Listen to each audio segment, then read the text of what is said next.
Hello friends, कैसे आप सब। आशा करता हूँ कि आप सब बहुत अच्छे होंगे। आज मैं आप लोगों को समांतर माध्य ज्ञात करने की विधियों को लेकर आया हूँ। तो आप सब इस वीडियो को बहुत अच्छे तरीके से सीखें, मतलब इसमें क्या क्या सिखाया जाता है इसको अच्छी तरीके से सीखें। और इसमें हम समांतर माध्य ज्ञात करने की विधियों को, कितनी विधियों से समांतर माध्य को ज्ञात किया जाता है, इसको आज आप लोगों को बहुत अच्छी तरीके से समझाने वाले हैं। तो आप सब वीडियो में बने रहिएगा। अगर यदि आप सब प्रत्यक्ष विधि से समांतर माध्य कैसे ज्ञात करते हैं, सबसे पहले हम पढ़ेंगे प्रत्यक्ष विधि से समांतर माध्य ज्ञात करना। तो प्रत्यक्ष विधि से समांतर माध्य ज्ञात करने के लिए क्या करेंगे, एक क्वेश्चन है आपके सामने कि निम्न बारंबारता बंटन का प्रत्यक्ष विधि से समांतर माध्य ज्ञात कीजिए। तो प्रत्यक्ष विधि से समांतर माध्य ज्ञात करना है, तो प्रत्यक्ष विधि से समांतर माध्य ज्ञात करना चुटकियों का खेल है। तो आप सब देखिए कि समांतर माध्य प्रत्यक्ष विधि से कैसे निकालेंगे। तो सबसे पहले इसमें हम लोग करेंगे क्या कि सबसे पहले इसमें मध्यमान निकाला जाता है। प्रत्यक्ष विधि में सबसे पहले मध्यमान निकाला जाता है। मध्यमान निकलता कैसे है, चलिए इसको हम लोग सीख लेते हैं कि मध्यमान हम लोग निकालेंगे कैसे। तो मध्यमान ज्ञात करने के लिए हमारे पास बहुत सटीक मेथड है, तो ध्यान दीजिएगा आप लोग अच्छे से। समांतर माध्य ज्ञात करने की विधि देखते हैं कि हम लोगों को वर्ग अंतराल दिया हुआ है। वर्ग अंतराल में क्या है कि 0 से 10, 10 से 20, 20 से 30, 30 से 40, 40 से 50। और यहाँ मजदूरों की संख्या दिया है कि 0 से 10 के बीच में 7 मजदूर हैं, और 10 से 20 के बीच में 10 मजदूर हैं, 20 से 30 के बीच में 15 मजदूर हैं, और 30 से 40 के बीच में 8 मजदूर हैं, 40 से 50 के बीच में 10 मजदूर हैं। हम लोग निकालने वाले ये मजदूरों की जो संख्या होती है, हम इसको कहते हैं बारंबारता, क्योंकि ये बारंबारता है। तो बारंबारता को हम लोग f से दर्शा देते हैं। बारंबारता किससे दर्शाएंगे, f से। तो सबसे पहले हम लोग क्या कहे हैं कि मध्यमान ज्ञात करना होता है। तो मध्यमान के लिए हम लोग एक कॉलम बना लेंगे। ये तो इस ऐसा आपको क्वेश्चन दिया रहेगा। अब उसमें पूछेगा कि प्रत्यक्ष विधि से समांतर माध्य ज्ञात कीजिए। तो प्रत्यक्ष विधि से समांतर माध्य ज्ञात करने के लिए सबसे पहले हम लोग मध्यमान निकालते हैं। तो मध्यमान निकालने के लिए तरीका क्या है, तो मध्यमान बराबर एक हम लोग यहाँ पे फार्मूला यूज कर लेते हैं कि निम्न सीमा प्लस उच्च सीमा, निम्न सीमा प्लस उच्च सीमा, और इसके पूरे के बटे में 2। ऐसे ही मध्यमान निकालेंगे। अब निम्न सीमा क्या है और उच्च सीमा क्या है, निम्न सीमा को जानते हैं और उच्च सीमा को जानते हैं कि है क्या। तो यहाँ वर्ग अंतराल हम सबको दिया है कि 40 और 50, 40 से 50। तो ये जो पहले लिखा है ये हमारा होता है निम्न सीमा, और जो बाद में लिखा है ये होता है उच्च सीमा। तो निम्न सीमा और उच्च सीमा का योग करके, मतलब इसका और इसका योग करके अगर 2 से भाग दे दिया जाए तो हमारा निकल के आ जाता है मध्यमान। तो मध्यमान कैसे निकालेंगे, तो चलिए इसका मध्यमान निकालते हैं। 0 है, 0 लिख दिए, प्लस 10, 10 लिख दिए। अब बाई क्या करेंगे 2। अब 0 में 10 जोड़ेंगे तो 10 ही रहेगा, 10 में 2 का भाग दे कितना आ गया 5। तो यहाँ हम लोग लिख देंगे 5। क्लियर। अब इसका देखते हैं 10 और प्लस 20 ऐड करते हैं, 10 प्लस 20, और इसमें भी हम लोग 2 से भाग दे देंगे तो क्या आएगा 10 और 20 कितना हो गया 30, 30 में 2 का भाग दिया जाएगा तो आ जाएगा हमारा 15। अब नेक्स्ट देखते हैं कि 20 और 30, 20 30 का योग करेंगे तो यहाँ लिखेंगे 20 प्लस 30 बटे 2। अब 20 30 कितना हो गया 50, 50 में 2 का भाग दे दिए आ गया हमारा 25। नेक्स्ट 30 और 40, 30 और 40 को ऐड करेंगे, 30 प्लस 40 बाई 2 इक्वल टू कितना हुआ 30 और 40 70 हो गया, 70 में 2 का भाग दे दिए 35 आ गया। तो यहाँ हम सब लिख देंगे 35। अब क्या है 40 और 50 को ऐड करेंगे, 40 50 कितना हो जाएगा 90, 90 में 2 का भाग देंगे तो कितना आ जाएगा 45। तो यहाँ 40 प्लस 50 बाई 2 इक्वल टू कितना हो गया 45। तो ये हमारा मध्यमान निकल करके आ गया। अब मध्यमान जब आ गया तो अब हम सब क्या करेंगे, मध्यमान निकल के जब आ गया तो अब इसके आगे का काम क्या है कि जब मध्यमान निकल गया तो अब हम सबको निकालना है f(x). यफ क्या है? बारंबारता। और मध्यमान को ही हम लोग कहते हैं यक्स, मध्यमान को ही क्या कहा जाता है? एक्स। तो एफ और एक्स निकालेंगे, मतलब एफ और एक्स का मल्टीप्लाई करेंगे, तो एफ और एक्स का मल्टीप्लाई, एफ यहाँ है, एक्स यहाँ है, तो यहाँ हम लोग निकाल देते हैं क्या? अगला स्टेप हमारा है कि मध्यमान निकालने के बाद क्या करते हैं कि ये जो एफ दिया है और एक्स दिया है, दोनों का आपस में गुणा करके हम लोग एफ एक्स निकालेंगे। तो कैसे करेंगे? 7 और 5 का गुणा करेंगे तो 7 पचे 35 हो जाएगा। 10 और 15 का गुणा करेंगे तो 15 दहा में 150 आ जाएगा। नेक्स्ट क्या? अब 15 में 25 का गुणा करेंगे तो 15 पचे 75 और 15 दूना 30, 7 हाथ से लगा था, 30 7 37 हो गया। अब नेक्स्ट 8 का इसमें गुणा करेंगे तो 8 पंजे 40, 8 त्रिके 24 और 4 हाथ से लगा था 28। अगला क्या है? 10 और 45 का जब गुणा किया जाएगा तो 450। क्लियर? इतना हो गया। अब हमारा मध्यमान निकल गया, एफ एक्स निकल गया। अब जब इतना निकल गया तो समांतर माध्य का फार्मूला क्या होता है प्रत्यक्ष विधि में? तो समांतर माध्य, समांतर माध्य बराबर sigma F x by sigma F. ये समांतर माध्य का एक सूत्र हो गया। अब समांतर माध्य यहाँ सिग्मा लगा है, तो सिग्मा किसको प्रदर्शित करता है? योगफल को। सिग्मा किसको प्रदर्शित करता है? योगफल को। और योगफल किसका निकालना है? एफ एक्स का। तो हमारा यही तो एफ एक्स है। अब इन सभी का योग करके हम लोगों को यहाँ लिख देना है। और सिग्मा ये भी योग को दर्शाता है, किसका योग करना है? एफ का, बारंबारता का। तो बारंबारता यहाँ है, तो हम लोग दोनों को क्या करते हैं? जोड़ लेते हैं। पहले एफ एक्स निकाल लेते हैं, फिर ये एफ निकाल लेते हैं। तो यहाँ हम लोग लिखेंगे, एक लाइन यहाँ अंडरलाइन खींच देते हैं, यहाँ 2। अब सिग्मा एफ इक्वल टू, इन सबको जोड़ेंगे तो 7 10 17, 17 और 15 हमारा कितना आ जाएगा? 32। 32 और 8 40, 40 और 10 50। तो यह कितना आ गया? 50। इसको ऐड कर लीजिएगा आप सब अच्छे से, मैंने जल्दी में हल कर दिया है, जोड़ दिया कि 50 आ गया। तो आप सब धीरे से बारीकी से अच्छे से एक क्वेश्चन को आप लोग अगर सीख जाएंगे तो सब क्वेश्चनों को आप सब हल कर ले जाएंगे। तो आप सब अब देखिए आगे, अब एफ एक्स को ऐड करना है, तो यहाँ लिखेंगे सिग्मा एफ एक्स। एक लाइन आप सब यहाँ और बढ़ा सकते हैं, ऐसे अगर लाइन खींच देंगे तो अच्छा रहेगा, इस टाइप से ऐसे कॉलम बाय कॉलम बना रहेगा। तो अब एफ एक्स निकालेंगे, एफ एक्स का योग, तो एफ एक्स हमारा ये है, तो चलिए इसको ऐड करते हैं। इकाई इकाई वाले को जोड़ लेते हैं, 5 5 5। तो 5 5 हमारा कितना आया? 2। तो 5 ये 0 जोड़ेंगे 5 ही रहेगा, तो कितना आ गया? 10। और हासिल में कितना आया? 1। आगे देखते हैं, 3 5 8 8 7 15 15 8 23 23 और 5 28 और 1 हासिल कितना हो गया? 29। हासिल में 2 आया। अब देखते हैं सैकड़े वाले को, 1 3 4 4 2 6 6 4 10 और 2 हासिल कितना हो गया? 12। तो हमारा सिग्मा एफ एक्स कितना निकल के आ गया? 1291। अब जब सिग्मा एफ एक्स हो गया और यहाँ सिग्मा एफ हो गया, तो इन सब की वैल्यू को हम लोग को यहाँ पुट कर देना है, रख देना है, तो समांतर माध्य आ जाएगा। तो समांतर माध्य को हम लोग बार एक्स से दर्शा देते हैं, या तो नहीं आप समांतर माध्य लिखिए। तो सिग्मा एफ एक्स की जगह क्या लिखेंगे? 1291 बटे एफ। सिग्मा एफ क्या है? 50 है, तो 50 हम लोग रख देते हैं। अब एक काम करिएगा, नीचे एक 0 है तो 0 हटा करके एक अंक पे दशमलव लगा देते हैं, तो 1291 है, एक अंक पे दशमलव लगा देते हैं और यहाँ से हमारा 0 क्या हो गया? हट गया, मतलब 10 से भाग हो गया। आगे इतना। अब क्या करेंगे, यहाँ देख लेते हैं, ऊपर यहाँ नहीं दिखता होगा, तो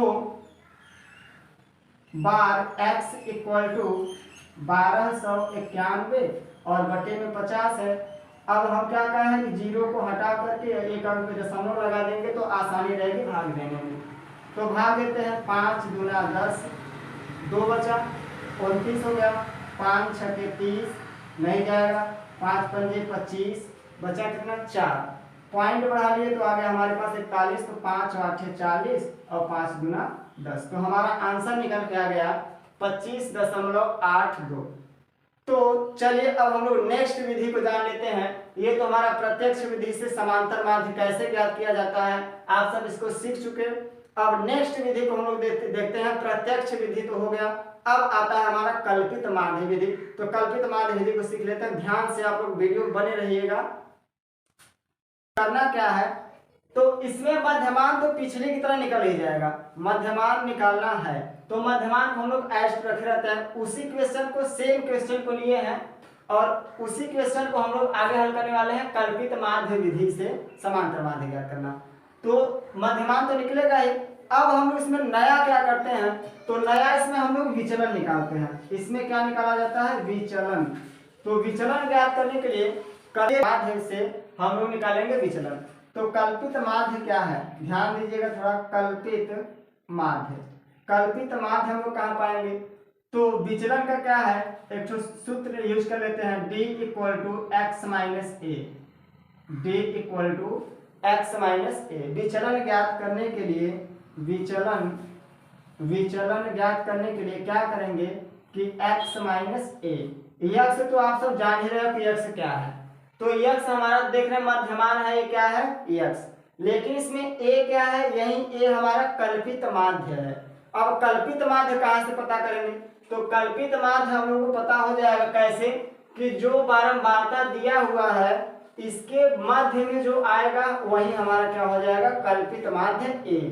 तो देखिए कितने हैं, पहले काउंट करते हैं, 1 2 3 4 5। 5 हमारे पास क्या है, बारंबारता है।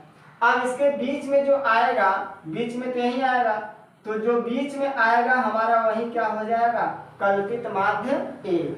अब जब कल्पित माध्य पता हो गया तो अब हम सब निकाल देंगे विचलन। विचलन कैसे निकालेंगे, x में से a को घटा देंगे। तो x तो हमको पता है, पहले 5 है, उसके बाद 15, उसके बाद 25, फिर 35, फिर 45। इसमें से क्या करेंगे, 15 को सब में से घटाएंगे तो हमारा क्या निकल के आएगा, विचलन। तो चलिए विचलन निकाल लेते हैं, 5। ठीक, अब यहाँ देखिए यक्स की जगह हम लोग क्या लिख दिए, 5। 5 तो हो गया। ए क्या है, निकाले हैं क्या है, 15। तो यहाँ 15 लिख दिए। अब इसको जब हल करेंगे तो कितना निकल के आएगा, माइनस का 10।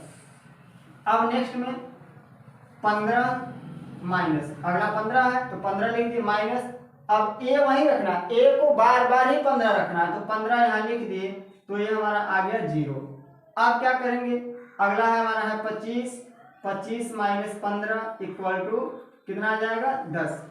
नेक्स्ट क्या है 35। 35 माइनस 15 इक्वल टू कितना आ जाएगा हमारा, 20।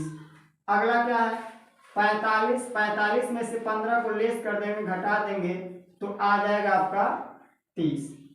तो ये विचलन तो निकल गया। विचलन कैसे निकाले, x माइनस ए से, विचलन भी निकल गया।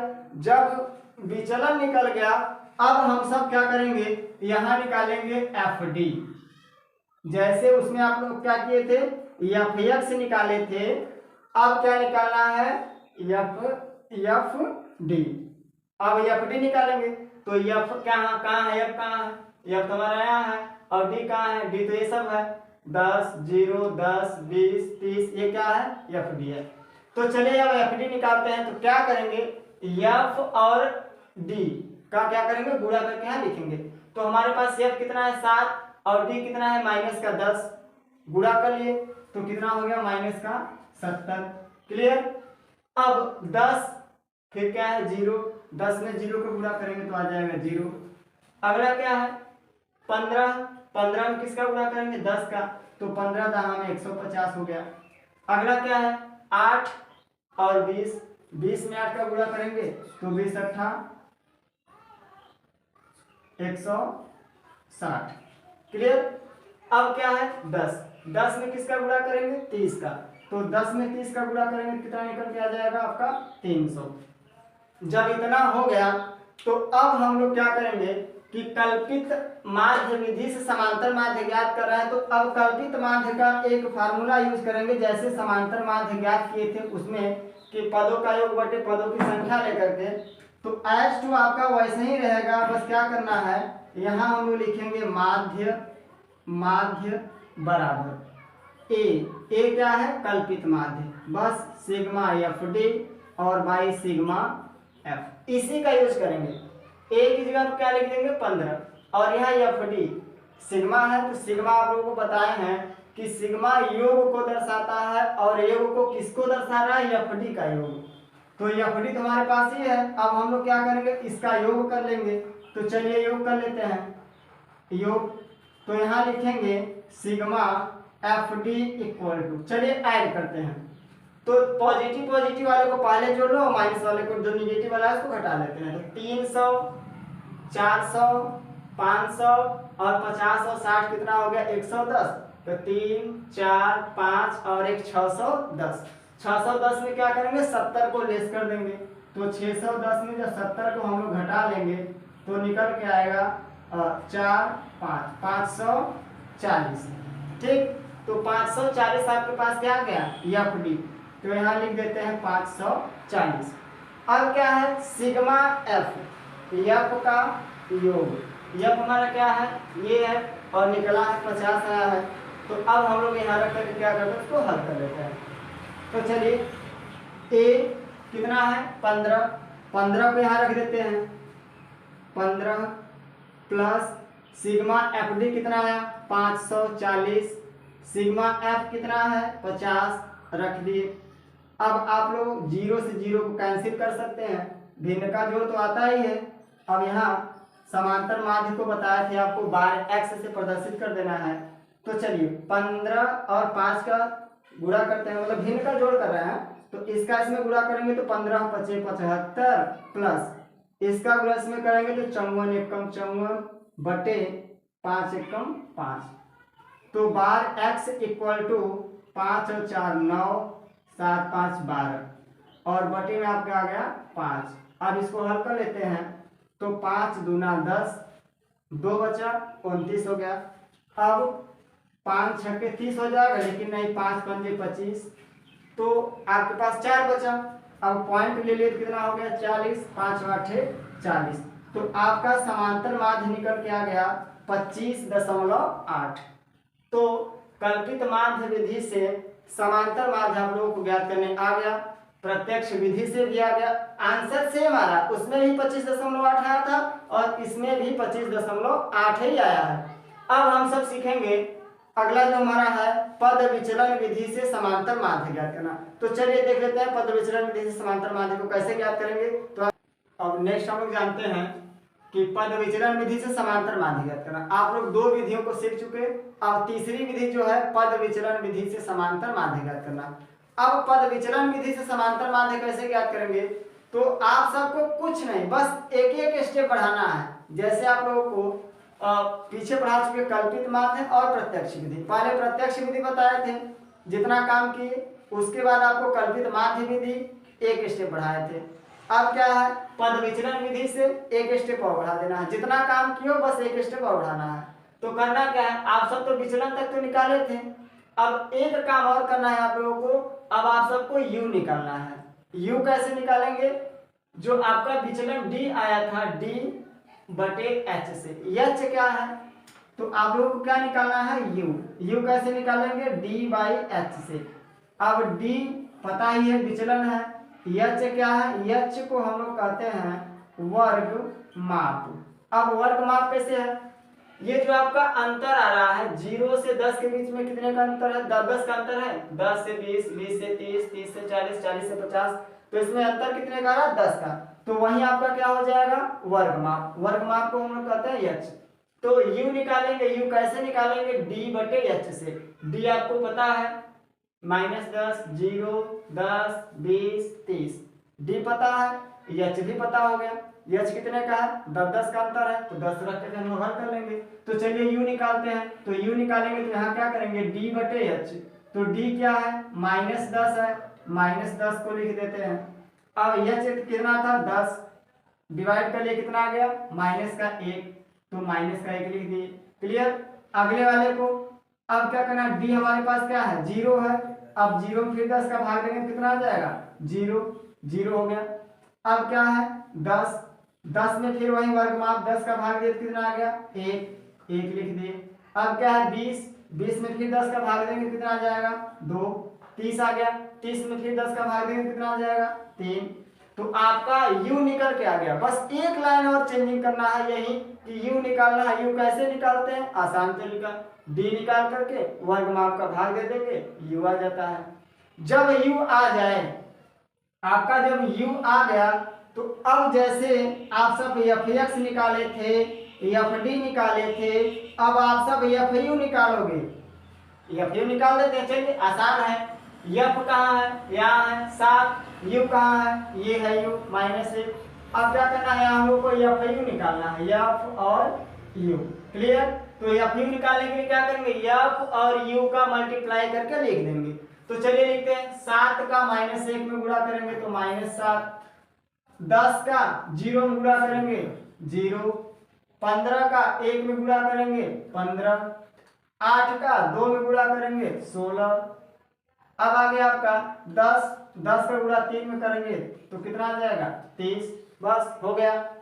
अब u निकल गया, fu निकल गया। अब क्या करेंगे? पद विचलन विधि से माध्य ज्ञात करने के लिए एक अलग फार्मूला यूज करेंगे।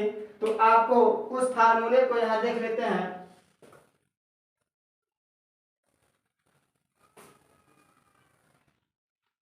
अब यहां लिखते हैं माध्य, माध्य इक्वल टू माध्य।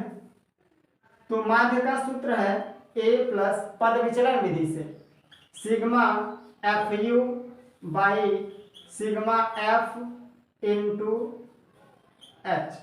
बस कुछ नहीं है।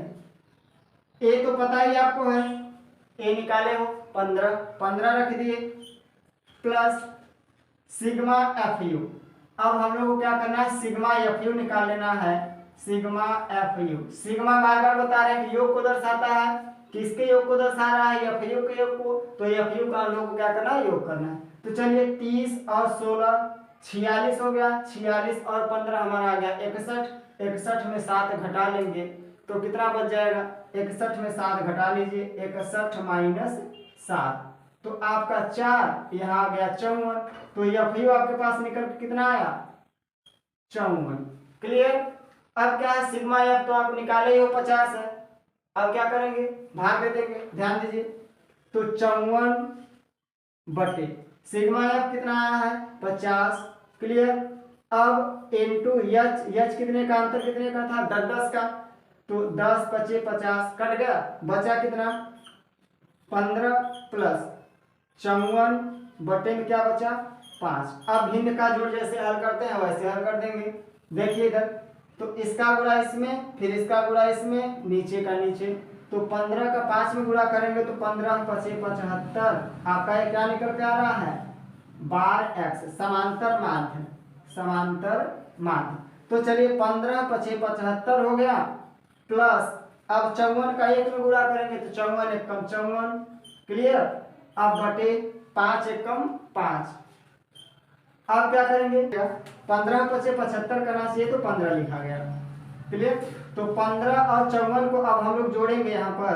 तो चलिए जोड़ लेते हैं। 12x इक्वल टू 5 और 4 9 हो गया, 7 5 12 हो गया और बटे में आपका आ गया 5। तो चलिए डिवाइड कर लेते हैं। तो 12x इक्वल टू 5 दूना 10, कितना बचा? 2, 9 ले लिए 29 हो गया। तो 29 हो गया तो 5 पंजे 25, 4 बचा, पॉइंट लगा दिए, 40 हो गया, 5 वाटे 40। तो ये आपका निकल के आ गया 25.8। तो आप सब सीखे कि समांतर माध्य कैसे ज्ञात किया जाता है और ज्ञात करने के लिए हमारे पास कितनी विधियां हैं और 3 विधियां आप लोगों को दिए। तो तीनों विधियों को एक ही प्रश्न को लेकर मैंने तीनों विधियों का आप लोगों को बताया और तीनों विधियों से आंसर सेम आ रहा है। तो आशा करता हूं कि आप लोग ये तीनों विधि बहुत अच्छे तरीके से समझ गए होंगे। तो आप लोग इस वीडियो को अधिक से अधिक लोगों में शेयर करिए और कमेंट बॉक्स में कमेंट जरूर करिएगा कि आप लोग किस प्रकार की वीडियो चाहते हैं मैथ और साइंस से लेकर के। तो मैं रोज एक वीडियो आप लोगों को अपलोड कर दिया करूंगा।